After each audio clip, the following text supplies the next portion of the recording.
এই উপরে লেখা রয়েছে শেষ সংখ্যা আর নিচে লেখা রয়েছে বর্গ সংখ্যা। এই ছকটা তোমাদেরকে মুখস্থ করতে হবে। এবার দেখো সময় নষ্ট না করে অঙ্কে চলে আসছি, দেখে নাও কি বলেছে এখানে। দেখো প্রথম অঙ্কটা বলছে 1225। এই যে যখনই তুমি এরকম বর্গমূল করবে না, শেষে দুটো অঙ্ক রেখে বাকি জায়গায় একটা দাগ দেবে, শেষে দুটো সংখ্যা রাখবে। সেখানে দুই অঙ্কের সংখ্যা হোক, 3, 4, 5 যা হোক, তুমি দুই অঙ্কের সংখ্যা রেখে এরকম একটা দাগ দিয়ে দেবে। এবার দেখো এইখানে 12 আছে, 12-র কাছাকাছি স্কয়ার সংখ্যা দেখো যে 9 আছে, 9 কার স্কয়ার সংখ্যা 3-এর, তাহলে এখানে 3 বসিয়ে দাও। আর শেষে পাঁচ, তাহলে কি বলেছি 5ই হবে, তাহলে কি বসাবো এখানে 5, তাহলে কত হবে 35। দেখো লেখা আছে এখানে 1225। বুঝতে পারলে? তাহলে 1225 রুট করলে কত হবে 35 হবে। এটা তো সোজা ছিল স্যার। পরেরটা দেখো, চলে আসে পরেরটা।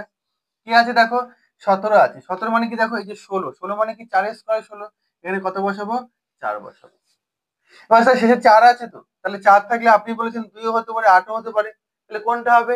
এবার দেখো এই যে আমার 4 4 16 হয়েছিল, 4 যে নিয়েছিলাম, এই 4 এর পরের সংখ্যা 5, 4 5 20, 20 থেকে 17 কি আছে কম আছে, তাহলে 4 এর মান কম, কম মানে কোনটা 2, তাহলে কত হবে এখানে 2। দেখবে 42 42 গুণ করলে কত হবে 1774, 64, 1764, তাই তো? পয়েন্টটা সেটা। সে পয়েন্ট থাকলে কি করবো, মনে করো পয়েন্ট নেই, মনে করো পয়েন্ট উড়ে গেছে, পয়েন্ট ধরবোই না, তাহলে কত হবে দেখো 3364, এর ওকে দাগ দিয়ে দাও।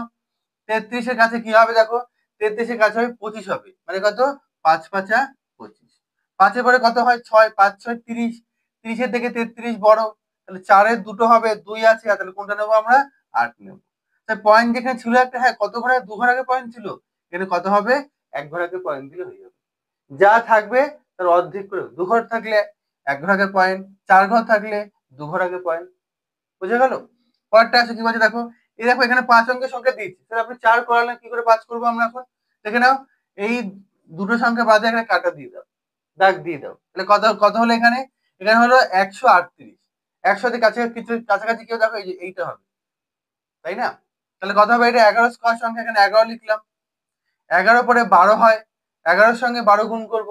নিয়ম কি বলেছিলাম, যে 2 হবে, 3 হবে, 1 হবে। বুঝতে পারলে? 12-র সঙ্গে 11 গুণ করার নিয়ম কি বলেছিলাম, এই 2টা বসে যাবে, 2 আর 1 যোগ করলে 3 হবে, একটা বসে যাবে, তাহলে কি হবে 132। তাহলে 132 কি হবে, এটা বেশি, বেশি হলে কি হবে, শেষে কি আছে 4, 4 এর বেশি কোনটা 8, তাহলে কত হবে এখানে 8। তাহলে এইগুলো ভালো করে মুখস্থ করবে, এই ছকটা ভালো করে মুখস্থ করবে, স্কয়ার ভালো করে মুখস্থ করবে, বর্গমূল এমনি এমনি হয়ে যাবে। তোমাদের আমি একটা দিলাম একটা 1024, এই 1024 রুট করে বলবে তোমরা এর উত্তরটা কত হলো। টাটা।